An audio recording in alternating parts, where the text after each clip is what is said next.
మనం ఉత్పత్తి ప్రకరణంలో, సృష్టి ప్రకరణంలో ఈ సృష్టి ఎలా అయింది అనే విషయాన్ని మాట్లాడుతూ మహాప్రళయాన్ని గురించి చెప్పారు.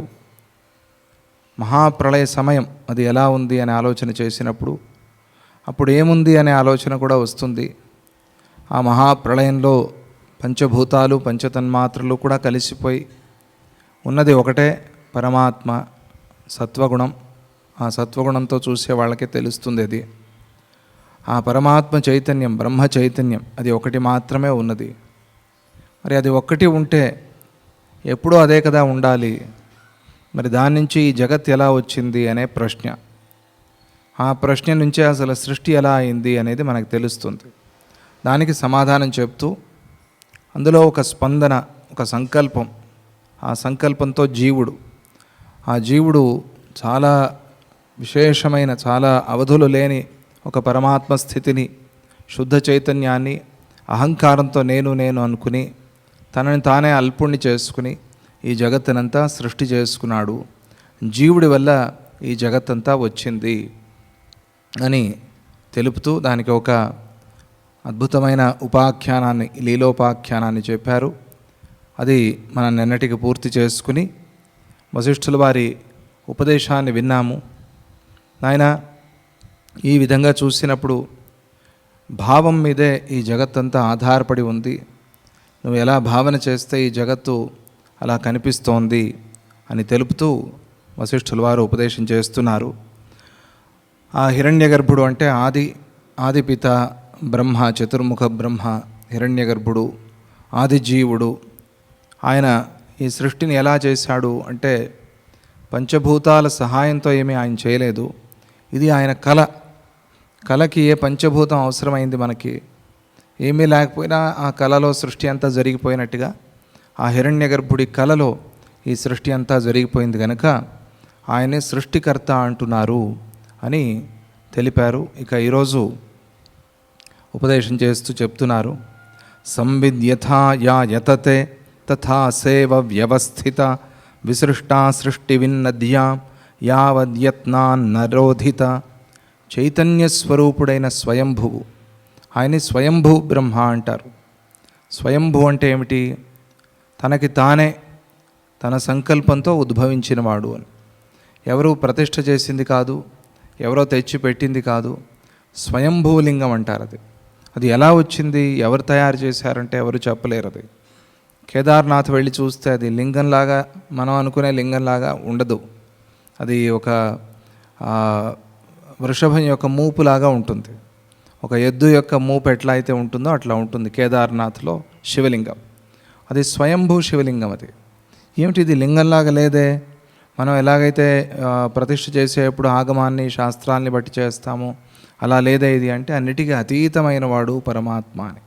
ఆ స్వయంభూ లింగాలకి ఇవన్నీ పనిచేయవు, ఈ శాస్త్రాలు ఇవన్నీ రావు అక్కడ. అది స్వయంభూ, తనకు అనిపించి తన సంకల్పంతో వచ్చింది. అది ఎలా వచ్చింది, ఎప్పుడు వచ్చింది ఎవరు చెప్పలేరు. ఎప్పటి వరకు ఉంటుంది అంటే ఇది కల్పాంతం వరకు ఉంటుంది. అటువంటి మహాశివలింగం అది. అలా స్వయంభూ క్షేత్రాల్ని చూసినట్టుగా ఈయన స్వయంభూ, ఈయనకెవరు కారణం లేరు, ఈయనకెవరు తల్లిదండ్రి అన్నట్టుగా కారణంగా లేరు ఆయనకెవరు కూడా. స్వయంభూ, దాన్నే జీవ చైతన్యము అని కూడా పిలుస్తున్నారు. మనం అలా వెనక్కి వెళ్తే నేను పూర్వజన్మలో ఏమై ఉన్నాను, ఆ పూర్వజన్మలో ఏమై ఉన్నాను, అలా వెనక్కి వెళ్ళి యుగం మారిన తరువాత ఆ పూర్వయుగంలో ఏమై ఉన్నాను, ఆ పూర్వయుగంలో ఏమున్నాను, ఆ కృతయుగంలో ఏమై ఉన్నాను, ఆ కృతయుగానికన్నా పూర్వం అంటే సృష్టి ఆదిలో ఏమై ఉన్నాను అని అలా వెళ్తే ఈ జీవ చైతన్యము స్వయంభూ అని తెలుస్తుంది. ఎవరు దీనికి కారణం? ఎవరు కారణం కాదు. ఇది స్వయంభూ. ఇది స్వయంభూ అంటే ఎలా వచ్చింది? ఆ పరమాత్మ చైతన్యమే ఒక పెద్ద బంతి. ఆ బంతి చైతన్యం నుంచి ఈ చిన్నది ఒక కణం ఇట్లా బయటికి వచ్చింది. ఆ చైతన్యం నుంచి ఈ చైతన్యం బయటికి వచ్చి నేను ఆ చైతన్యమే అని అనుకోకుండా నేను వేరే చైతన్యం అని కూడా అనుకోలేదు. నేను వేరే అనటం వల్ల అహంకారం వచ్చింది.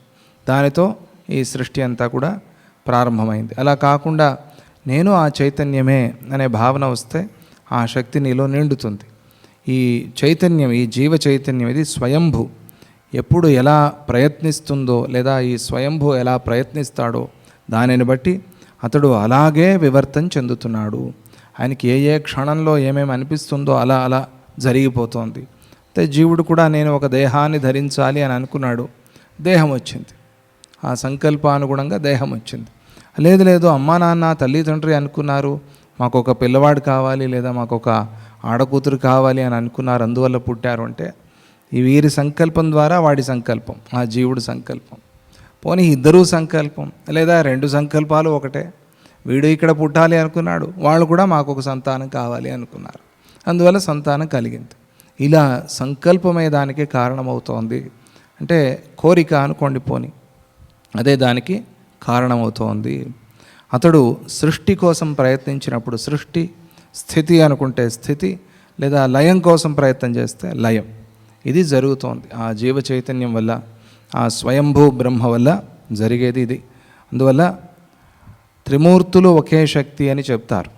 ఈ త్రిమూర్తుల్లో ఆయా గుణాలని బట్టి భాగవతంలో స్వామిజీ వారు చెప్తున్నారు కదా, ఆయా గుణాలని బట్టి వారికి ఆయా పేర్లు వచ్చాయి. ఎవరికి? పరమాత్మకే ఒకసారి బ్రహ్మ అని పేరు, ఒకసారి విష్ణు అని పేరు, ఒకసారి శివుడు అని పేరు. ఈ మూడు శక్తులు ఒకటే అని చూపించేవాడు దత్తాత్రేయ స్వామి. ముగ్గురిని ఒకే రూపంలో ఉంచాడు కదా ఆయన. అంటే ఈ ముగ్గురు ఒకటే పరమాత్మ. సృష్టి స్థితి లయాలు చేసేది ఆ పరమాత్మయే. ఆయనలో కలిగే ఒక ప్రయత్నం, ఆ ప్రయత్నమే సృష్టి స్థితి లయాలుగా ఉన్నది. ఇది జీవ చైతన్యం యొక్క ప్రయత్నము. ఆ జీవ చైతన్యం అలా అనుకుంటే అలా అవుతోంది. ఆ జీవ చైతన్యం అలా వచ్చి సృష్టి అంటే వాడికి జన్మ, స్థితి అంటే ఇన్ని రోజులు జీవించటం, లయము అంటే ఇన్ని రోజుల తర్వాత, ఇన్ని ఏళ్ల తర్వాత లయించటం. ఇది ఆ జీవ చైతన్యం యొక్క ప్రయత్నం వల్ల కలుగుతోంది అనే మాట చెప్పారు. ఎందుకంటే పూర్వము ఆ హిరణ్యగర్భుడి స్వప్నం అన్నారు కదా, స్వప్నం అంటే అది మనకి సరిగ్గా అర్థం కాకపోవచ్చు. అందువల్ల ఆ స్వప్నం అనేది కూడా మన వాసన వల్లే వస్తోంది. కాబట్టి ఆ వాసన వల్ల లేదా ఆ ప్రయత్నం వల్ల వీడికి సృష్టి స్థితి లయాలు జరుగుతూ ఉన్నాయి ఈ జీవ చైతన్యానికి స్వయంభూ బ్రహ్మలో అని చెప్పటం. ఇక్కడ స్వయంభూ బ్రహ్మ అంటే చతుర్ముఖ బ్రహ్మ. పరమాత్మ స్వయంభూ కన్నా అతీతమైనది ఆ పరమాత్మ చైతన్యం. స్వయంభూ అంటే తానై తాను పుట్టినది. పరమాత్మకి ఈ పుట్టుక అనేది లేదు, ఆ పుట్టడం అనేది లేదు. అది మనం గుర్తుపెట్టుకోవాలి. స్వయంభూ బ్రహ్మకి పరబ్రహ్మకి ఉన్న తేడా. ఆ పరబ్రహ్మ యొక్క అంశ అంటే ఆ పరబ్రహ్మకి ఉన్న గుణాలన్నీ, అన్ని లక్షణాలు లేవు పరమాత్మకి, నిర్లక్షణమైంది. కానీ మనకు అర్థమయ్యే భాషలో మనం చెప్పుకోవాలంటే సచ్చిదానంద లక్షణం పరమాత్మ స్వరూపం. ఈ స్వయంభూ బ్రహ్మ, ఈ స్వయంభూ బ్రహ్మలో ఒక సంకల్పం ఉన్నది, ఒక సృష్టి చేయాలి అనే ఒక ప్రయత్నం ఉన్నది. ఆ ప్రయత్నంతో ఈ సృష్టి అంతా కూడా జరిగింది అని ఉత్పత్తి ప్రకరణం, సృష్టి ప్రకరణం కనుక ఇక్కడ దాన్ని వర్ణించి చెప్తున్నారు. చిదాకాశావభాసోయం జగదిత్యవబుధ్యతే చిద్వ్యోమ్యేవాత్మని స్వచ్ఛే పరమాణు కణం ప్రతి. ఇక బ్రహ్మగారు సృష్టించిన ఈ జగత్తును జీవ ప్రయత్నం వేరేగా ఎలా చేస్తుంది అనే ప్రశ్న. ఏమన్నారు మీరు? మనం తలుచుకుంటే, మనం ప్రయత్నం చేస్తే ఈ జగత్తు భ్రమ అని తెలుసుకోవచ్చు. జగద్భ్రమ అని తెలిస్తే మాయ పరిహారం అవుతుంది. మాయ పరిహారం అయితే ఏమిటి? స్వచ్ఛమైన ఆనందం, సంతోషం, పరమజ్ఞానం, అదే పరమాత్మ దర్శనం, అదే జీవన పరమ ప్రయోజనం అని కదా మీరు చెప్పారు. బాగుంది మీరు చెప్పింది వినటానికి. కానీ ఇది బ్రహ్మగారు సృష్టి చేసింది అని మీరు చెప్పారు. జీవ చైతన్యం అని మనం అర్థం చెప్పుకున్నాం వేరేది. కానీ ఇక్కడ ఆ వినిపించటం మాత్రం స్వయంభూ బ్రహ్మ సృష్టి చేశాడు జగత్తు అని కదా వినిపిస్తోంది. ఆయన ఎవరో సృష్టి చేసిన దాన్ని, అది మనకన్నా చాలా గొప్పవాడు ఆయన, ఆయన సృష్టి చేసిన దాన్ని మనం ఎట్లా పరిహారం చేస్తాము అనే ప్రశ్న. అంటే ఈ జగత్తు భ్రమ అనేది ఎప్పుడూ ఇలాగే ఉంటుంది, దీన్ని మనం తలుచుకుంటే పరిహారం చేయలేము. ఇది చాలా పెద్ద కర్టన్, ఇది లావు కర్టన్. ఇది చిన్నపిల్లలు అనుకుంటే తొలగించలేరు అన్నట్టుగా. మహారాజు గారు ఆజ్ఞాపిస్తే సామాన్యులు దాన్ని కాదంటారా? ఎక్కడైనా సామాన్యుల వల్ల అది అయ్యే పనేనా? అది ఇది మహారాజు గారి ఆజ్ఞ, ఇది అంతే, అందరూ అలాగే నడుచుకోవాల్సిందే అని. అలా జగత్తులో మనకి అనుభవం ఉంది. కానీ మహారాజు గారి ఆజ్ఞను ఉల్లంఘించినట్టుగా సామాన్య జనులు ఎక్కడా మనకు అనుభవం లేదు కదా. మరి బ్రహ్మగారి సృష్టిని నువ్వో నేనో పరిహారం చేస్తాము అంటే ఎలా అవుతుంది? అది బుద్ధితో కూడా పరిహారం చేయలేమే. మరి దానికి అంతటి దార్ఢ్యం అంటే దృఢత్వం ఉందే కదా అని ప్రశ్న. ఆ ప్రశ్నని మనస్సులో ఉంచుకుని ఈ బ్రహ్మ సృష్టిని మార్చే శక్తి జీవుడికి లేదు కదా అని అడుగుతాడేమో శ్రీరాముడు, లేదా మనలో ఆ ప్రశ్న కలుగుతుందేమో అని వశిష్ఠుల వారు సమాధానం చెప్తున్నారు. బ్రహ్మాత్మకమైన నిర్మల చిదాకాశంలో ఈ జగత్తు ప్రకాశిస్తూ ఉన్నా కూడా వాస్తవానికి అంటే పరమార్థ దృష్టితో, వాస్తవం అంటే అది, వాస్తు అంటే పరమార్థ దృష్టి, ఇంటిలో వాస్తు చూడు అంటే పరమార్థ దృష్టితో ఉండు అని అర్థం. ఎప్పుడు గోడలు కొట్టుకుని గోడలు కట్టుకుంటూ ఉంటే మనశ్శాంతి లేదు, ఏదో ఒక చోట మనం నిల్చోవాలి. పరమార్థ దృష్టి ఉంటే ఇల్లంతా కళగా సుఖంగా ఉంటుంది. పరమార్థ దృష్టితో చూస్తే దీనికి బ్రహ్మమందు కూడా చోటు లేదు. ఊరికే చెప్పుకోవాలి కాబట్టి అలా చెప్పుకున్నాం, ఇది బ్రహ్మగారి నుంచి వచ్చింది అని చెప్పుకున్నాం. కానీ వాస్తవానికి పరమార్థ దృష్టితో చూస్తే ఇది బ్రహ్మలో కూడా లేనిదే ఈ జగత్తు. ఇది బుద్ధి వికారం కావటం వల్ల, స్వప్నం అనేది బుద్ధి వికారం కాబట్టి ఎక్కడ ఉంది అంటే బుద్ధిలో ఉంది. బుద్ధిలో ఉన్నదాన్ని మనం వ్యవహారంలో వాడగలమా? ఎక్కడ ఉందండి అప్పు తీర్చేందుకు డబ్బు అంటే నా బుద్ధిలో ఉందండి అంటే, అయితే బుద్ధిలోనే పెట్టుకోండి అంటారు. అది వ్యవహారానికి పనికిరాదు. అలాగే మనం వ్యవహారంలో ఎలాగైతే మాట్లాడుతున్నామో ఈ జగత్తు బుద్ధి వికారం, ఇది ఉపాధి వల్ల వచ్చింది, ఔపాధికం ఇది. ఆ బుద్ధి అనే ఉపాధిని చేసుకుని వచ్చిన జగత్ ఇది. అలా దీన్ని చూసినప్పుడు బుద్ధి పరిచ్ఛిన్నుడైన జీవుని అందే ఇది ప్రకాశిస్తోంది. ఆ జీవుడు బుద్ధి పరిచ్ఛిన్నుడు. అంటే జీవుడు అంటే ఏమిటి? బుద్ధియే జీవుడు. ఈ శరీరం రాకముందు జీవుడు ఎట్లా ఉన్నాడు అంటే బుద్ధి రూపంగా ఉన్నాడు, అంతే. మనోరూపంగా ఉన్నాడు అంటే అర్థం ఏమిటి? ఉన్నాడు కానీ వ్యవహారానికి ఎవరికి కూడా కనిపించకుండా ఉన్నాడు. ఒక అవ్యక్త స్థితి అది, పూర్తిగా అవ్యక్తం కాదు అది. తెలిసిన వాళ్ళకి, మహాత్ములకి, యోగులకి కనిపిస్తాడు బుద్ధిజీవుడు అంటే బుద్ధి రూపంలో ఉన్న జీవుడు అనుకోండి. ఆ బుద్ధినే పరిచ్ఛిన్నంగా చేసుకుని వాడి కొలత అది. ఆ జీవుడి యొక్క కొలత ఏమిటి అంటే ఆ బుద్ధి, అంతే. ఆ బుద్ధినే కొలతగా చేసుకుని అక్కడికే వాడు ఆ లిమిటెడ్, అంతే. ఆ బుద్ధి పరిచ్ఛిన్నుడు అవటం వల్ల ఆ జీవుడిలోనే ఇదంతా కూడా ప్రకాశిస్తోంది. కానీ బ్రహ్మమందే జగత్తు ఉన్నదని ఆరోపించబడుతోంది. ఇది ఆరోపితం. మనం బుద్ధిలో పెట్టుకుని అక్కడ ఉంది అని ఆరోపిస్తున్నాం. ఎక్కడ ఉంది ఇది సత్యానికి? మన బుద్ధిలో ఉంది. మనం బ్యాంకులో డబ్బు పెట్టొచ్చాం, ఎక్కడ ఉంది? బ్యాంకులో డబ్బు ఉంది అనే బుద్ధిలో ఉంది. అదే డబ్బు అక్కడే పెట్టుకుని ఉంటాడా? ఎన్నేళ్ళైనా కూడా దాన్ని అటు ఇటు పంపిస్తూ ఉంటాడు, వ్యాపారానికి వాడుతూ ఉంటాడు, ఏదో ఎక్కడో ఇన్వెస్ట్ చేస్తూ ఉంటాడు, మనకు ఆ ఇంట్రెస్ట్ ఇస్తూ ఉంటాడు. ఒక ఉదాహరణకి చెప్పింది. మన బుద్ధిలో ఉంది, ఓ బ్యాంకులో డబ్బు ఉంది అని మన బుద్ధిలో ఉంది. కానీ ఆరోపిస్తున్నాం మనం బ్యాంకులో ఉంది అని. అలాగే మన బుద్ధిలో ఉన్న ఈ జగత్తుని బ్రహ్మలో ఉంది అని ఆరోపిస్తూ ఉన్నాం. అక్కడ ఉంది వ్యవహారంగా, దృష్టాంతం అదంతవరకే తీసుకోవాలి. బ్యాంకులో అయితే ఉంది కదా, అలాగే బ్రహ్మలో కూడా ఉంది అంట, అది దృష్టాంతాన్ని అంతవరకే తీసుకోవాలి అని ప్రారంభంలో చెప్పారు. ఉదాహరణ ఆ ఏకదేశంగా తీసుకోవాలి, అంతే. ఎంతవరకు మనకు అవసరమో అంతవరకే ఉదాహరణని వాడుకోవాలి. దీనికి ఎంతవరకు అంటే అక్కడ పెట్టి అక్కడ ఉంది అని అనుకుంటున్నా అది మారిపోయింది. అలాగే మనం బ్యాంకులో ఆరోపించినట్టుగా అక్కడ ఆ సమయంలో లేకపోయినా బ్రహ్మలో ఉంది అని ఆరోపిస్తున్నాం. అంతవరకు ఆ విషయాన్ని, ఆ ఉదాహరణ అంతవరకే తీసుకోవాలి. ఇది జీవుడి అజ్ఞానం వల్ల కలిగిందే కనుక ఈ జగద్భ్రమను జీవుడు ప్రయత్నించి తొలగించుకోవచ్చు. బుద్ధిస్థం ఇది. బుద్ధిలో ఎలా వచ్చింది అంటే అజ్ఞానం వల్ల వచ్చింది కనుక వీడి ప్రయత్నంతో ఈ జగత్తుని తొలగించుకోవచ్చు. మీరు అన్నారే మహారాజు గారి ఆజ్ఞని సామాన్యులు ఎట్లా ఉల్లంఘిస్తారు అని, అటువంటిది కాదు ఇది. అక్కడైతే మహారాజు గారు ఆజ్ఞాపించారు, కానీ ఇక్కడ అటువంటి ఆజ్ఞలు అవన్నీ ఏమీ లేవు. ఉన్నది అని వీడు అంటున్నాడు, ఇది మహారాజు గారి ఆజ్ఞ అని ఆరోపిస్తున్నాడు. వీడు లేని దాన్ని ఆరోపించి వీడు ఉన్నట్టుగా భ్రమిస్తూ ఉన్నాడు. అందువల్ల ఇక్కడ అలా లేదు. కాబట్టి జీవుడు ప్రయత్నిస్తే ఈ భ్రమ నుంచి బయటపడవచ్చు. ఆ ప్రయత్నం లేనంత వరకు ఈ భ్రమ నుంచి, మాయ నుంచి మనం బయటపడలేం. మనకే వదిలేశాడు ఎవరు? ఆ పరమాత్మ, ఆ చైతన్యం మనకే వదిలేసింది. నీ ఇష్టం, నువ్వు కావాలంటే దీన్ని పోగొట్టుకో, లేదంటే ఉంచుకో, నీ ఇష్టం. యథేచ్ఛసి తథా కురు అన్నాడు. అంతా చెప్పి చివరిలో నీ ఇష్టం వచ్చినట్టుగా చేసుకొని ఆయన నీకేమనిపిస్తే అది చెప్పాల్సింది చెప్పాను నీకు. ఇది సత్యము, ఇది చేస్తే నీకు మేలవుతుంది, ఇది చేయకపోతే కీడు జరుగుతుంది అన్నీ చెప్పాను నీకు. కానీ చేయాల్సింది నువ్వే. ఇన్ని విన్నా కూడా నేను గాంధీవం పట్టుకుని పారిపోతానంటే నేనేం చేస్తాను? నేనేం చేయలేను. కానీ ఒకటి మాత్రం సత్యం, నువ్వు మాత్రం చేసి తీరుతావు, యుద్ధం చేస్తావు, దీన్ని కాదనలేవు నువ్వు. ఎందుకంటే ఇది రాసిపెట్టుంది, అది ఆయన కృష్ణుడి సంకల్పం. అది కూడా ఆ మాట కూడా చెప్పాడు. అది అంటే ఒక జాగ్రత్తనైనా నీ చేతిలో లేదు, అది తప్పదు, చేయాల్సిందే. కానీ చివరికి మాత్రం యథేచ్ఛసి, అది ప్రయత్నం అనేది నీ చేతిలో ఉంటుంది. ఎవరికి వారే ప్రయత్నం చేసుకోవాలి. అలా జీవుడు ప్రయత్నం చేస్తే దీని నుంచి బయటపడగలడు.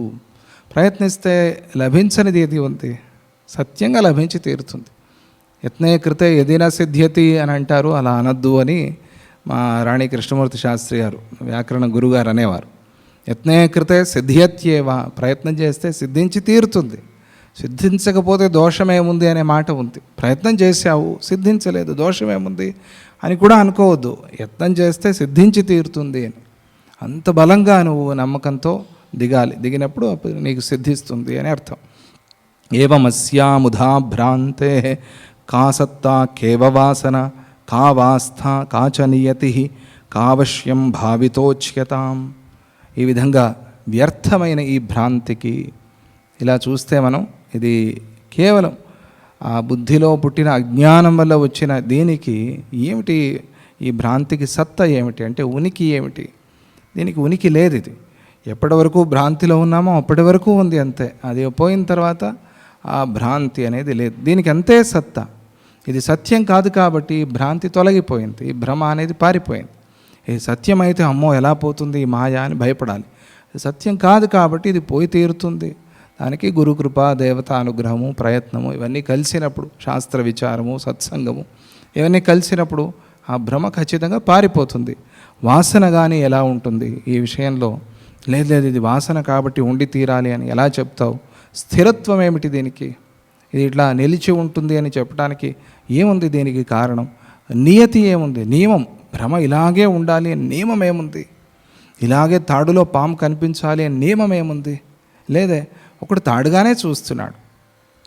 కరెంట్ లేకపోయినా ఏమి లేకపోయినా ఏ సాధనము లేకపోయినా వాడికి తాడుగానే కనిపిస్తోంది.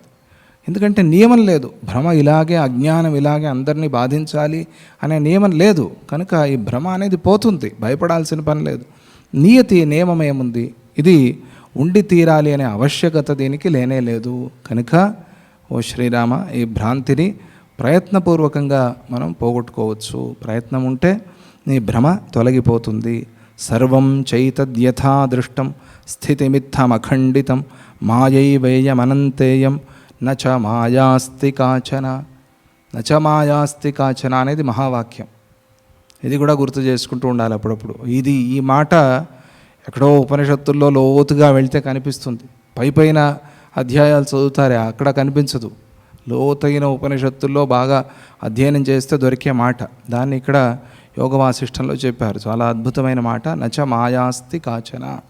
మాయా విషయంలో భయపడతారు చాలామంది. అమ్మో మాయా, ఇది ఎట్లా మాయను దాటడం, ఈ మాయలో పడిపోయామండి అని కొన్నిసార్లు తప్పించుకోవడానికి కూడా మాట్లాడుతూ ఉంటారు. ఇక్కడ చెప్తున్నారు, మాయ వల్ల ఈ ప్రపంచమంతా కూడా ఇలా కనిపిస్తూ ఉన్నా కూడా పరమార్థ దృష్టితో, ఆ దృష్టిలో చూసినప్పుడు ఇది శూన్యమే అయి ఉంది. శూన్యం అంటే ఇదంతా శూన్యమేనండి, ఏముంది అది కాదు. మాయ విషయంలో శూన్యత్వాన్ని చెప్పారంటే మాయ లేదు అని. ఉన్నది ఒకటే, అద్వైతం కదా. అద్వైతంలో ఉన్నది ఒకటే పరమాత్మ అన్నప్పుడు మాయ ఎక్కడి నుంచి వచ్చింది? మాయ లేదు. కానీ అది ఒక అజ్ఞానం. దాన్ని మనం దాటి తీరాలి. దానివల్ల చాలా కష్టాలు కలుగుతున్నాయి. కాబట్టి రకరకాల ప్రయత్నాల్లో ఆయన్ని ప్రార్థించడం కూడా ఒక ప్రయత్నం. అంటే శుద్ధ చైతన్యాన్ని ఎవరు వేడుకుంటారో వారిని మామేవ ఏ ప్రపద్యంతే మాయామేతాం తరంతితే. నన్ను ఎవరు ప్రపద్యంతే పట్టుకుంటారో వారు ఈ మాయని దాటుతారు అని ఆయన అన్నాడు. అంటే అక్కడ చాలా వ్యాఖ్యానం రాశారు. లేని మాయని దాటుతారని ఎలా చెప్తాడు కృష్ణుడు అని భగవత్పాదులు ప్రారంభిస్తారు భాష్యంలో. మాయ అనేది లేదు కదా, మాయాం తరంతి అంటే మాయ ఉన్నట్టే కదా. పైగా తరంతి అంటే దాటుతారు. దాటడం అంటే సముద్రాన్నో నదినో దాటినట్టుగా దాటుతారు. అలా దాటాలి అంటే నదిలాగా ఉన్నది అంటే ఎంత చాలా పెద్దది అనే కదా అర్థం. అది మరి ఆ మాయాన్ని దాటుతారని ఎలా చెప్తారు అంటే అలా చెప్పకపోతే సాధకుడికి అర్థం కాదు. కాబట్టి అలా కృష్ణ పరమాత్మ చెప్పాడు అని అర్థం. దాటుతారు అంటే ఉంటే దాటలేరు కదా. మాయ చాలా గొప్పది అని పురాణాల్లో వర్ణిస్తారు. వేదంలో కూడా మాయను వర్ణించారు.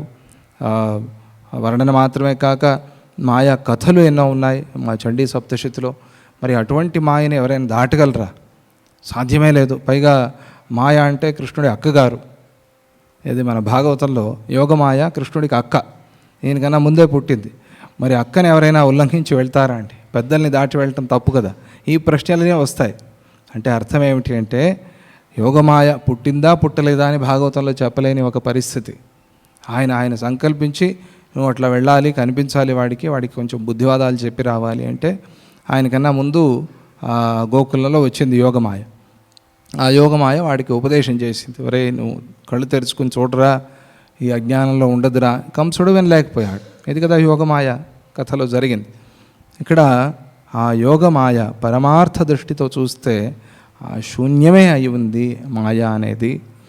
ఈ సృష్టి మాయ యొక్క కార్యమై ఉంది. సృష్టి అంతా కూడా మాయ యొక్క కార్యం. అది కారణమైతే ఇది కార్యం. మాయా కారణం వల్ల ఈ సృష్టి వచ్చింది కనుక ఈ సృష్టి కూడా మాయయే. ఆ మట్టి నుంచి వచ్చిన కుండ మట్టే అయినట్టుగా మాయ నుంచి వచ్చిన జగత్తు మాయే అవుతుంది. అయితే మాయ ఏమిటి? పోనీ మేము జగత్తును ఉంది అని ఒప్పుకోము, మాయ ఉంది అని ఒప్పుకుంటాము. ఉంది అని ఒప్పుకుంటే తీలేం, అది ఎప్పటికీ ఉంటుంది.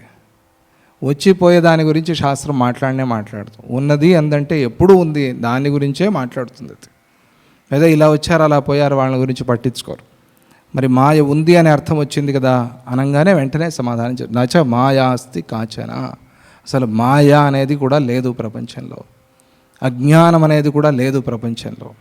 ఏమైంది అప్పటి వరకు ఉన్న అజ్ఞానం అంటే చెప్పలేం. అప్పటి వరకు ఉన్న చీకటి ఏమైంది అంటే చెప్పలేం. ఉన్నది వెలుగే కాబట్టి ఆ చీకటి ఎక్కడికి పోయిందో చెప్పలేం. వెలుగు లేకపోవటం వల్ల చీకటి వచ్చిందంతే. ఈ వెలుగు పోయి చీకటిలో కలిసింది, అది కూడా మాట తప్పే. ఉన్నది వెలుగే, ఈ చీకటి పోయి అక్కడ కలిసింది అంటే ఎక్కడ కలవాలి, ఎంత కలవాలి? రూమంతా నిండిన ఈ చీకటి ఒక చిన్న వెలుగుతో, అసలు వెలుగంటే ఏమిటి దాని గురించి చర్చ చేయాలి మనం. వస్తువుల్ని చూపించేదా, లేదా బాగా ప్రకాశంగా ఉండేదా, కొద్దిగా మీడియంగా ఉండేదా, ఏమిటి అది కూడా మనకు తెలియదు. చీకటి మొత్తానికి చీకటి పోయి మనకు కనిపిస్తే చాలు, ఇది వెలుగు. మన వ్యవహారంలో మనం మాట్లాడుకునే విధానం ఇది. మరి ఆ చీకటి పోయి ఎక్కడ కలిసి ఉండాలి? ఇంత రూమంతా నిండిన ఈ చీకటి పోయి ఒక చిన్న 0 క్యాండిల్ బల్బులో ఎట్లా కలుస్తుంది అనే ప్రశ్న కూడా వస్తుంది. ఇవన్నీ రావాలి. చీకటి కలిసింది వెలుగులో అంటే మరి దీనికి కూడా నువ్వు సమాధానం చెప్పాలి. అలా ఒక పెద్ద పదార్థం పోయి చిన్న పదార్థంలో కలిసినట్టుగా ఎవరికీ అనుభవం లేదు కనుక చీకటి అనేది లేదు, ఉన్నది వెలుగు ఒకటే. ఆ చీకటి పోయిందంతే. ఎలా పోయింది, ఎక్కడికి పోయింది అంటే చీకటి లేదు కాబట్టి పోయింది అని చెప్పాల్సిన పని కూడా లేదు. అదే విషయం ఇక్కడ చేస్తున్నారు. నచ మాయా అస్తి కాంచన. మాయా అనేది లేదు. అలా ఆ మార్గంలో ఉన్నవారి విషయంలో మాయ పని చేయకపోవడానికి కూడా కారణం అదే. మాయ పని చేయలేదు. ఆ భక్తియో జ్ఞానమో ఆ సాధన అంత గట్టిగా ఉంటే ఆ మాయ మన విషయంలో పని చేయదు, మనల్ని ఇబ్బంది పెట్టదు. నచ్చ మాయాస్తి కాంచన, ఇది మహావాక్యం. ఆ మాయ కూడా వాస్తవం కాదు, కానీ చెప్పుకోవాలి కాబట్టి మనం మాయ వల్ల ఈ జగత్తు వచ్చింది అని చెప్పుకుంటున్నాం. ఇప్పుడు శ్రీరాముడు వారిని ప్రార్థించి ప్రశ్నిస్తారు. అహోను పరమాదృష్టి దర్శిత భగవంస్త్వయ దావాగ్నిదగ్ధ కక్షాణం దాహశాంతౌ కలయిందవి. ఓ భగవంతుడా, భగవన్ చెప్తూనే ఉన్నాయి కదా సద్గురువుని ఆయన ఎట్లా సంబోధిస్తారని. భగవన్ లేదా ప్రభో, ఈ విషయాలు ఈ పదాలు రాకుండా బ్రహ్మన్ ఆయన అసలు మాట్లాడరు రాముల వారు. ఓ భగవత్ స్వరూపుడా, ఓ సద్గురుదేవ, నువ్వు నాకు పరమార్థ దృష్టిని కలిగించావు. పరమాదృష్టి దర్శిత. ఆహా, ఇది ఆశ్చర్యం, నా భాగ్యం ఇది. లేకపోతే ఇటువంటి ఉపదేశం మీ వల్ల పొందటం అనేది సాధ్యమయ్యేది కాదు. మీ అనుగ్రహము నా అదృష్టం. ఒక పరమార్థ దృష్టిని నాకు కలిగించారు. చంద్రకళ దావాగ్నితో కాలిపోయిన ఆ గడ్డి పరకల తాపాన్ని నివారించి మళ్ళీ అవి ఆకుపచ్చలాగా మొలకెత్తేలాగా చేసినట్టుగా నువ్వు చూపిన ఈ దృష్టి సంసారంలో కాలిపోతున్న జీవులకు శాంతిని, వివేకాన్ని కలిగిస్తోంది. కాలిపోగా భస్మం అయిపోయిన తర్వాత ఆ చంద్రకిరణం దాని మీద ప్రసరిస్తే ఆ చల్లదనంతో మళ్ళీ మొలకెత్తినట్టుగా ఇలా ఈ సంసారంలో పడి కాలిపోతున్న మా మీద మీ ఉపదేశం పడింది అంటే ఇది అమృతం కురిసినట్టుగా మళ్ళీ మేము చిగురిస్తాం. మళ్ళీ మాలో ఏదో ఒక శక్తి నిండుతుంది. ఆ శక్తితో మేము ముందుకు వెళ్తాము. శాంతిని ఇస్తుంది, వివేకాన్ని ఇస్తుంది, పరమశాంతి నీ మాటల వల్ల కలుగుతుంది, జ్ఞానము నీ మాటల వల్ల కలుగుతోంది. అటువంటి ఉపదేశాన్ని నాకు చేశారు. మీకు నమస్కారము. అహోను సుచిరేణాద్య జ్ఞాతం జ్ఞాతవ్యమక్షతం మయా యథేదం యచ్చేదం యాదృజ్ఞేయం యతో యదా. అయ్యా, చాలా కాలం నుంచి నేను తెలుసుకోవాలి అనుకుంటున్నాను ఈ విషయాన్ని. అది ఇప్పుడు మీ అనుగ్రహం వల్ల నాకు తెలిసింది. ఎప్పటి నుంచో సుచిరేణ అద్య జ్ఞాతం, ఎంతకాలం నుంచి నా మనసులో ఉందో ఇది ఎవరు చెప్తారు, ఈ మాట ఎవరు చెప్తారు అని. నచ మాయాస్తి కశ్చన కాచన అనేది ఈ మాట వినాలి అని ఎప్పటి నుంచో అనుకున్నాను. కానీ అక్కడికి వరకు వచ్చి ఆగిపోతున్నాం మనం. అయ్యో, ఆ మాయ విషయంలో ఒక భయము, దాటలేము అనే ఒక అపనమ్మకము, ఇవన్నీ కూడా చాలా ఉన్నాయి కదా మనలో. అనుకుంటూ ఉంటే అసలు మీరు మాయనే కొట్టిపడేశారు. ఎంత హాయిగా ఉందో ఇప్పుడు. మాయే లేదు అంటే అసలు భయమే లేదు. అక్కడ ఉన్నా భయపడొద్దు అంటే అది కొద్దిగా కష్టమే, కొందరి వల్లే సాధ్యమవుతుంది. అక్కడ అసలు లేదురా అంటే అందరికీ ధైర్యమే. ఉంది, పర్వాలేదులే నేను చూసుకుంటాను అంటే ఎవరో ఒకడు ధైర్యస్తుడు బోన్లోకి వెళ్ళొస్తాడు. అక్కడ పులి సింహం ఉంది అంటే అసలు లేదురా, అక్కడ ఊరికే భ్రమరా అనేది, అది బొమ్మరా అంటే అందరూ ధైర్యంగా వెళ్ళొస్తారు. అటువంటి ధైర్యాన్ని మాలో కలిగించాం. ఆ ధైర్యం వల్ల శాంతి, వివేకము, జ్ఞానము కలుగుతుంది. అలా నాలో ఒక జ్ఞానాన్ని మీరు కలిగించారు. ఇది చాలా ఆశ్చర్యము. సరైన చక్కని ఉదాహరణలతో, తగిన దృష్టితో నేను దీన్ని గ్రహించగలిగాను మీరు చెప్పిన దాన్ని. ఎందుకంటే అటువంటి చక్కటి ఉదాహరణలు ఇచ్చారు మీరు, అటువంటి కథల్ని చెప్పారు, ఆయా ఘట్టాల్లో ఆయా విషయాలు చెప్పారు మీరు. వాటిని విని చాలా చక్కగా నేను గ్రహించాను. ఇక్కడ ప్రకార, స్వరూప, దృష్టాంత, ప్రమాణ, కాలాలు అనే తత్వాన్ని మీరు నాకు చాలా చక్కగా తెలిపే మాటలతో, చాలా తేలికైన మాటలతో తెలిపారు. దాన్ని నేను తెలుసుకున్నాను. 5 చెప్పారు. మయా యథేదం, యథా ఇదం ప్రకారం, ఈ జగత్తు ఏ ప్రకారంగా వచ్చింది అనే ఆ ప్రకారంతో చెప్పారు. యచ్ఛేదం, దీని స్వరూపం ఏమిటి, ఈ జగత్తు యొక్క స్వరూపం ఏమిటి అని కూడా మీ మాటల వల్ల తెలుసుకున్నాను. యాదృజ్ఞేయం, ఎలా దీన్ని తెలుసుకోవాలి అంటే దేని ఉదాహరణను బట్టి దీన్ని తెలుసుకోవాలి అనే ఆ దృష్టాంతాన్ని కూడా నాకు మీరు తెలిపారు. ఇక ప్రమాణాలు, యతః ప్రమాణాత్, ఏ ప్రమాణంతో ఈ జగత్తు మాయా అని తెలుసుకోవాలి, ఏ ప్రమాణంతో మాయ లేదు అని తెలుసుకోవాలి, ఏ ప్రమాణంతో పరమాత్మ సత్యత్వాన్ని తెలుసుకోవాలి, దాన్ని మీరు నాకు తెలిపారు. ఇక కాలం, యదా, ఎప్పుడు వచ్చింది ఇది, ఎప్పుడు పోతుంది, అసలు దీని స్థితి ఏమిటి, ఇవన్నీ కూడా మీరు ఈ జగత్ స్వరూపాన్ని, ఆ పరమాత్మతత్వాన్ని నాకు ఈ 5 తత్వాలతో, శాస్త్రాన్ని అర్థం చేసుకునే తత్వాలతో తెలిపారు. మీకు నమస్కారము అని శ్రీరాముడు తెలుపుతూ, శామ్యామీవ ద్విజశ్రేష్ఠ నిర్వామీవ వికల్పయన్ ఏతదాఖ్యానమాశ్చర్యం వ్యాఖ్యానం శాస్త్రదృష్టిషు. ఓ వేద విద్వాంసుడా, ఓ వశిష్ఠ మహర్షి, మీరు వర్ణించిన ఈ అద్భుతమైన లీలోపాఖ్యానాన్ని, ఇప్పటివరకు లీలోపాఖ్యానం చెప్పుకున్నాం కదా, దీన్ని శాస్త్ర వ్యాఖ్యను విని, అక్కడక్కడ మీరు అద్భుతమైన శాస్త్ర విచారాలు చేశారు. ఆ శాస్త్ర వ్యాఖ్యానాన్ని విని బాగా విచారించటం వల్ల ఆయన వింటూ దాన్ని బాగా ఆకళింపు చేసుకుని, బాగా అర్థం చేసుకుని, అప్పుడప్పుడు విశ్రాంతి ఇచ్చారు కదా మధ్యలో. ఆ విశ్రాంతి ఇచ్చినప్పుడు వెళ్ళి ఏదో కాసేపు విశ్రాంతి తీసుకున్నాడంతే, కాసేపు కళ్ళు మూసుకొస్తానని, అట్లా ఒక న్యాప్ అంతే. మళ్ళీ లేవటం, విచారణ చేయటం, చింతన చేయటం, అలా చేసి నేను విచారించి బాగా దీన్ని గ్రహించాను, తత్వాన్ని గ్రహించాను. దీనివల్ల పరమశాంతినో, నిర్వాణాన్నో అంటే మోక్షాన్నో పొందినట్టుగా అనుభవం కలుగుతోంది. నాకు అయిపోయింది, నాకు మోక్షం వచ్చేసింది. ఆ మోక్షానందాన్ని జీవించే అనుభవిస్తున్నాను. నేను జీవన్ముక్తిగా ఉన్నానా నేను అన్నట్టుగా నాకు భావన కలుగుతోంది. అటువంటి మాట మీది, అటువంటి శక్తి ఉన్నది మీ ఉపదేశంలో అని అంటూ, ఇమం మే భగవన్ బ్రూహి సంశయం సర్వకోవిద తవ పాతుం న తృప్తోస్మి శ్రోత్రపాత్రైర్వచోమృతం. ఓ భగవంతుడా, సర్వజ్ఞ, మీరందరూ పాత్రలు తెచ్చుకున్నారా అని అడిగారట గురువుగారు.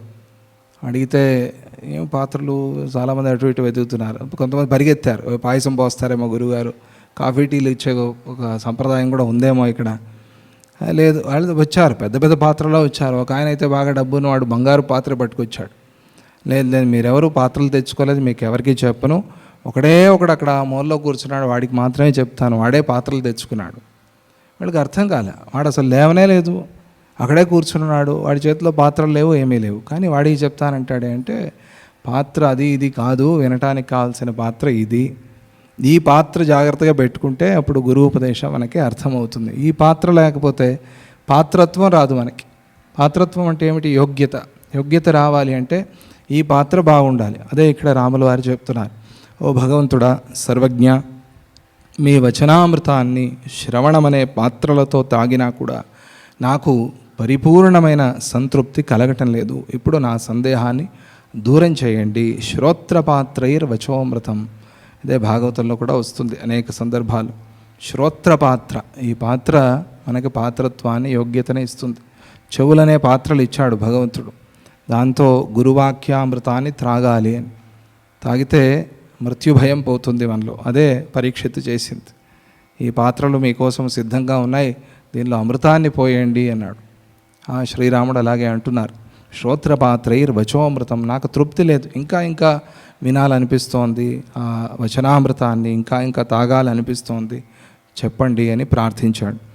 ఏమిటి సందేహం అంటే, ససర్గత్రితయే కాల లీలాభర్తుర్హి యోగత సక్వచిత్ కిమహోరాత్ర క్వచిత్ కిమ్మాసమాత్రక.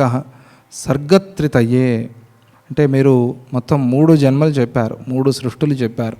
ఒకటి వశిష్ఠ వేద విద్వాంసుడు, ఆయనతో ప్రారంభమైంది. మధ్య జన్మ పద్మరాజు, ఆయనే తర్వాత విదూరథుడయ్యాడు. ఈ 3 కథలు మీరు చెప్పారు. సర్గత్రితయం అంటే 3 సృష్టులు, ఒకే జీవుడు 3గా వచ్చిన కథని చెప్పారు మీరు. ఇది నేను విన్నాను. ఆ పద్ముడికి గడిచిన కాలం యొక్క స్వరూపం ఎలాంటిది అని ఇప్పుడు నేను తెలుసుకోవాలనుకుంటున్నాను.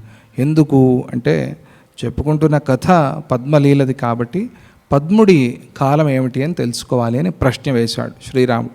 ఎందుకు అలా వేశాడు అంటే, అది 8 అహోరాత్రాలతో కూడి ఉందా? వశిష్ఠుడికి 8 రోజులు అయింది ఈ కథ అంతా జరిగేలోగా, పద్ముడికేమో 1 నెల అయింది. అందువల్ల నేను ప్రశ్న వేస్తున్నాను. ఇది మాత్రమే కాదు, క్వచిత్ కిం బహువర్షాణి కస్యచిత్ కిముపేలవ కస్యచిత్ కిం మహాదీర్ఘ కస్యచిత్ కిం క్షణస్థితః ఇతి మే భగవన్ బ్రూహి త్వం యథా వదనుగ్రహాత్ సకృచ్ఛృతం న విశ్రాంతిం ఏతి లోష్టే యథా జలం.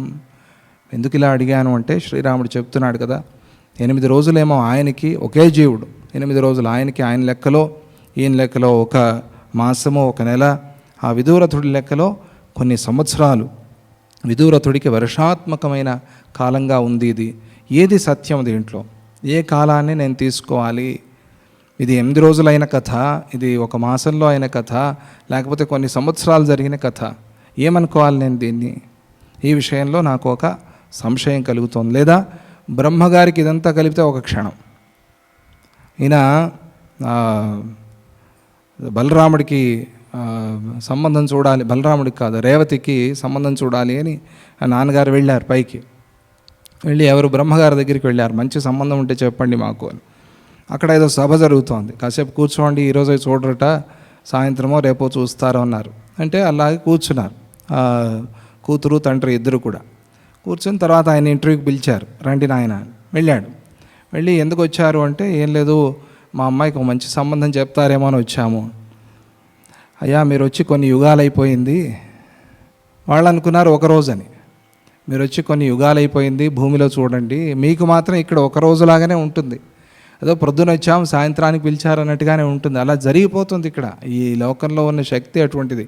కానీ ఒకసారి కిందకు తొంగి చూడు అంటే ఒక దివ్య దృష్టి ఇచ్చాడు ఆయనకి, భూలోకాన్ని చూసే దృష్టి. చూస్తే ఎప్పుడు వచ్చాడు ఈయన? కృతయుగంలో వచ్చాడు, గడిచిపోయింది. త్రేతాయుగం గడిచిపోయింది, ఇప్పుడు ద్వాపర యుగం నడుస్తాం. అంటే ఈయన కూతురు గారు ఇప్పుడు అజ్జికి ఎవరు వివాహం చేస్తారు? భూలోకంలో అజ్జి కూడా కాదు, అజ్జి ముత్తజ్జి. ఎవరు? ముత్తవ్వ. అవ్వలకే అవ్వ అయిపోయింది ఆవిడ. భూమిలోకానికి వెళ్తే ఏమిటవ్వా నీకేమిటి పెళ్ళి అంటారు ఇప్పుడు. ఇది పరిస్థితి. ఏమిటి చేసేది అంటే, అప్పుడు ఆయన అన్నాడు, యోగ్యుడైన వాడు బలరాముడు, కాలతత్వాన్ని తెలిసినవాడు బలరాముడు, ఆయన మాత్రమే అంగీకరించి వివాహం చేసుకుంటాడు అని శేషుణ్ణి అక్కడ పెట్టారు. చూడండి, ఈ సృష్టిని తెలుసుకోగలిగిన వాడు శేషుడు మాత్రమే అని ఆయన్ని వెళ్ళి మీరు సంప్రదించి ఆయనకిచ్చి వివాహం చేయండి అన్నారు. అప్పుడు వెళ్తే ఆవిడ ఎంత ఎత్తుందో తెలుసా, ఆవిడ బలరాముడే ఇంతున్నాడు. ఆయన ద్వాపరయుగంలో మారిపోయింది, గాత్రం కూడా మారిపోయింది. ఆవిడ ఎంత పొడుగుంది. ఆయన ఏం చేశాడు, సరే బ్రహ్మగారు పంపించారు కదా పెళ్లి చేసుకోనంటే బాగుండదు, హైట్ ఎక్కువైంది అని ఆయన హలం ఉంది నాగలి, దాన్ని పెట్టి ఒకసారి కింద గుంజాడు. ఆయన శక్తి అటువంటిది. ఆ గుంజటం వల్ల ఆవిడ ఆయనంత శరీర గాత్రంతో వచ్చింది. ఆయనకన్నా కొద్దిగా పొట్టిదైంది. అప్పుడు వివాహం చేసుకున్నాడు. ఇది కథ. దీనిలో చాలా అర్థాలు ఉన్నాయి. కథలాగా తీసుకుంటే కూడా మనకి బాగానే ఉంటుంది. ఇక్కడ అలా చూస్తే ఇక్కడ జరిగిన యుగాలు బ్రహ్మగారికి క్షణంలాగా గడిచిపోయింది కదా. అలాగే విదూరథుడికి జరిగిన ఈ సంవత్సరాలన్నీ కూడా బ్రహ్మగారి లెక్కలో ఏమిటి అంటే ఒక క్షణం కూడా కాదు ఆయనకి. యుగాలే క్షణమైనప్పుడు ఇది ఈ సంవత్సరాల క్షణం ఎట్లా అంటావు? కానీ మనకు అర్థం అయ్యే భాషలో అయితే బ్రహ్మగారికి క్షణాత్మకం, లేదా ఇది దీర్ఘకాలమా, ఏమిటిది, దీన్ని ఎలా అనుకోవాలి, అది నాకు తెలపండి. ఎందుకు ఇలా అడుగుతున్నాను అంటే రాముడు అంటాడు, ఒకే బ్రహ్మాండంలో మనుష్యుల సంవత్సరం అది దేవతలకి ఒక రోజు, మనుష్యుల మాసం అది పితృదేవతలకి ఒక రోజు. అందుకనే ప్రతి అమావాస్యకి పితృదేవతలకి తర్పణం ఇవ్వాలి అని ప్రతిరోజు భోజనం పెడుతున్నారని ఎంత అర్థం. అంతే వాళ్ళ లెక్కలో. వాళ్ళకి ఆ అమావాస్య రోజు పెడితే చాలు, సంతోషంగా ఆనందంగా వాళ్ళు ఆశీర్వదిస్తారు. దేవతలకి ఒక సంవత్సరం, మన సంవత్సరం వాళ్ళకి ఒక రోజు లెక్క. అందువల్ల ఆ దేవతల లెక్కలో ఒక రోజు, సామాన్య జంతువులకు అదే చాలా దీర్ఘకాలం. మన ఒక రోజు ఉందనుకోండి, అది సామాన్య జంతువులకి చిన్న చిన్న దోమలు, ఇటువంటి క్రిమి కీటకాలు అలా పుట్టి అలా వెళ్ళిపోతున్నాయి. కానీ వాటికి జీవితం, వాటికి స్కూలు, వాటికి కాలేజు, వాటికి పెళ్ళి, వాటికి పిల్లలు, వాటికి తర్వాత హాస్పిటల్లో చేరటము, వాటికి తర్వాత ప్రాణాలు విడిచిపెట్టడం, ఇదంతా జరుగుతుంది వాటిలో కూడా. మన దోమే కదా ఇట్లా పుట్టి అట్లా పోతోంది, కానీ మనం దోమ అయితే మనకు తెలుస్తుంది వాటికి ఉండే తాపత్రయాలు ఏమిటి అని. ఇది ఈ సామాన్య జంతువులకి ఇదే దీర్ఘకాలంగా కూడా కనిపిస్తోంది. చాలా అదే స్వయంభువుకు క్షణమవుతోంది. మన దీర్ఘకాలం ఆయనకి క్షణమైపోతోంది. ఒకే కాలము దేశకాలాది భేదంతో విరుద్ధంగా కనిపిస్తోంది. కాలమంతా ఒకటే చూస్తే ఎవరెవరికి వాళ్ళకి అనుభవం ఉంది. కానీ ఇది దేశకాలాల వల్ల బ్రహ్మలోకానికి వెళ్తే ఈ కాలం మారిపోయింది, ఇంకో గోళానికి వెళ్తే ఈ కాలం మారిపోయింది, ఇంకో బ్రహ్మాండానికి వెళ్తే కాలం మారిపోయింది. దేశకాలాల్ని బట్టి ఇది ఈ విరుద్ధ స్వరూపంగా కనిపిస్తోంది. అలా ఎందుకు ఉంది? ఒకటే భ్రాంతి అయినప్పుడు ఈ వైషమ్యం ఎందుకు? ఒకే భ్రాంతి, దీనిలో వైషమ్యాలు ఏమిటి? అందరికీ ఒకే రకంగా కనిపించాలి కదా.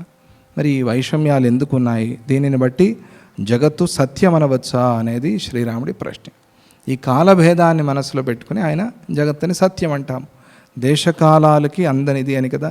అందువల్ల పరమాత్మ ఒకటే, పరబ్రహ్మ ఒకటే సత్యమని. కానీ ఈ కాల వైషమ్యం ఉంది కాబట్టి దీన్ని మనం సత్యం అనొచ్చా అని ఇది నా సందేహం. ఓ భగవంతుడా, సద్గురుదేవ, నన్ను అనుగ్రహించి యథార్థాన్ని చెప్పండి. అంటే ఇదివరకు చెప్పారు, మనం కూడా చెప్పుకున్నాము. దేశదైర్ఘ్యం యథా నాస్తి కాలదైర్ఘ్యం తథైవహి అని ఒక మాట చెప్పారు. అంటే ఈ పరమాత్మలో దేశదైర్ఘ్యం అంటే దీర్ఘత్వం, దేశం అనే ఈ దీర్ఘభావం కానీ, ఇంతకాలం అంతకాలం అనే భావన కానీ, దేశకాలాలు రెండూ లేనివాడు, దేశకాలాతీతమైనది పరమాత్మ అని ఇదివరకే మీరు చెప్పినా కూడా మళ్ళీ అడుగుతున్నావే అన్నట్టుగా కళ్ళెర చేసి చూస్తారేమో. నన్ను ఏం అర్థం కాలేదా ఒకసారి చెప్తే మళ్ళీ చెప్పాలా అని ఈ మాట అన్నారు ఎన్నోసార్లు. ఏమిటయ్యా సరిగ్గా తెలుసుకోవట్లేదా, సరిగ్గా వినట్లేదా నువ్వు అని కూడా అన్నారు వశిష్ఠులు రాముణ్ణే. మరి ఆ కోపం వస్తుందేమో గురువు గారికి అని ఆయన అది మనసులో పెట్టుకుని, ఒకసారి విన్నా కూడా అది ఎండిన మట్టి గడ్డ మీద పడిన జలబిందువు ఎలాగైతే అంటుకోదో అలా నాకు అంటుకోలేదు, అంటే నా తలకెక్కలేదు అని అర్థం. శ్రీరాముడు అన్నాడు, మీరు చెప్పారు నిజమే, దేశదైర్ఘ్యం యథా నాస్తి కాలదైర్ఘ్యం తథైవహి అని. దేశకాల దైర్ఘ్యం అనేది పరమాత్మలో లేదు అని చెప్పారు మీరు. కానీ అది మట్టిగడ్డ, అది ఎండిపోయిన మట్టిగడ్డ, దాని మీద బాగా వేడిగా ఉంది మధ్యాహ్నం. ఆ ఎండలో తీసుకెళ్ళి ఒక చుక్క నీరు పోశారు. ఏమైంది అది? ఆ చుక్క ఏమైనా మట్టిగడ్డంతా తడిసిందా, లేకపోతే మట్టి ముద్ద నీటి ముద్దలాగా అయిందా?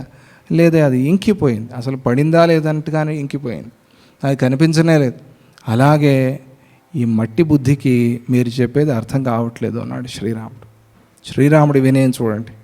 అదే చెప్పాడు, లోష్టే జలమివ, అంటే ఆ మట్టి గడ్డ మీద పడిన జల బిందువు ఎలా అయితే అది ఆవిరైపోతుందో, ఇంకిపోతుందో, అలాగే మీరు చెప్పింది ఆవిరైపోయింది, నాకు అర్థం కాలేదు. శ్రీరాముడే అంత వినయంగా ఉంటే మనం ఎట్లా ఉండాలి అది తెలుసుకోవాలి మనం. ఆ మాట శ్రీరాముడు అన్నాడు. అలాగే అది మీరు చెప్పిన మాట నాకు నా చెవులకు ఎక్కలేదు, నా తలకు ఎక్కలేదు, అందువల్ల మళ్ళీ చెప్పండి అని ప్రార్థిస్తున్నాను అన్నప్పుడు వశిష్ఠుల వారు ఏన ఏన యథా యద్యత్ యదా సంవేద్యతేన ఘ తేన తేన తథా తత్తత్ తదా సమనుభూయతే అని ప్రారంభిస్తారు. అనఘ అంటారు ఇక్కడ. ఆయనకి కొద్దిగా అనుకున్నారు, ఏమిటి రాముడికి ఎన్నిసార్లు చెప్పినా అర్థం కావట్లేదే అని ఇదివరకు అనుకున్నారు. కానీ ఇప్పుడు ఆయన వినయాన్ని చూసి కరిగిపోయారు. మనకు అర్థం కానప్పుడు వెళ్ళి లెక్చరర్స్ని అడిగినప్పుడు చాలా నాకు అన్నీ తెలుస్తాయి కానీ ఇది ఒకటి ఏదో డౌట్ ఉంది, చెప్తే మీకే మంచిది అని అంటారు పిల్లలు ఈ కాలంలో. చెప్తే మీకే మంచిది, మీకే మంచి పేరు వస్తుంది, నాకు మంచి మార్క్స్ వస్తే మీకే కదా మంచి పేరు, ఇలా కూడా అనేవాళ్ళు ఉన్నారు స్టూడెంట్స్ ఈ కాలంలో. ఆయన పాపం ఎంత వినయంగా నా మట్టి బుద్ధికి ఎక్కలేదు అంటే ఈయన మనసు కరిగిపోయి అనఘా అన్నారు. అంటే పాపం లేనివాడా అని, అంటే ఎంతో చాలా అమాయకంగా ఏమీ తెలియని వాళ్ళలాగా అన్నీ తెలిసి కూడా ఎంతో అమాయకంగా అడిగాడు శ్రీరాముడు. దాన్ని చూసి ఆయన కరిగిపోయారు. అలా కరిగిపోతే పరమ రహస్యాలను కూడా గురువులు చెప్తారు. అదే ఇప్పుడు చెప్తున్నారు, ఓ అనఘా నీలో ఏ పాపము లేదు, అంటే అంత వినయంగా ఉన్నాడు, అసలు ఏమాత్రం అహంకారం లేకుండా ఉన్నాడు శ్రీరాముడు. ఆ వినయాన్ని చూసి ఆయన కరిగిపోయి ఎప్పుడు ఉపదేశాన్ని చేస్తారు. దాన్ని మనం రేపు చెప్పుకుందామని అంటూ జై గురుదత్త, శ్రీ గురుదత్త. ఓం శాంతి శాంతి శాంతి.